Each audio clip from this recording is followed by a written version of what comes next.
நம்ம சின்ன பிள்ளையில படிக்கும்போது நாய்ப்பற்ற தென்னம்பழம்பாங்க. அதாவது நாய் கையில் மாட்ட தேங்காய் தான் வேறணும்ல.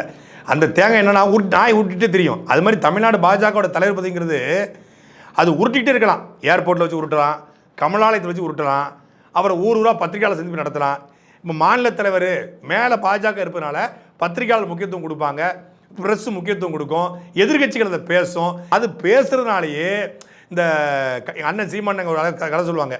இந்த கல்யாண மண்டபத்தில் ஒரு மாப்பிள்ளை வந்து குதிரையில் போயிருக்கான். அப்போ எல்லாரும் மாப்பிள்ளையை வந்து நல்லா பார்த்து கத்திரிக்காங்க, சிரிச்சிருக்காங்க, இது பண்ணியிருக்காங்க. அப்போ அந்த குதிரை என்ன பண்ணியிருக்கோ, பரவாயில்லையப்பா நம்மளை பார்த்து இவ்வளோ பேர் பார்க்குறாங்க, ஏன்னா ரொம்ப ஜாலியாக இருக்கே அப்படின்னு இருக்கு அப்படின்னு நினச்சிட்டு இருந்திருக்கு. மறுநாள் அதே கல்யாணம்லாம் முடிஞ்சு மண்டபம்லாம் காலியான பிறகு அந்த குதிரை அந்த வழியாக போயிருக்கு, ஒரு நாயும் கண்டுக்கலை. அப்போ இந்த பாஜகங்கிற கட்சி மேலே ஆட்சியில் இருக்கும்போது இங்கே மாநில தலைவராக இருந்தால் மட்டும்தான் அந்த குதிரை மேலே இருக்கிற மாப்பிள்ளை மாதிரி மதிப்பான். ஒருவேளை அங்கே காலியாச்சுன்னா காளி பெருங்காய டப்பா தான்.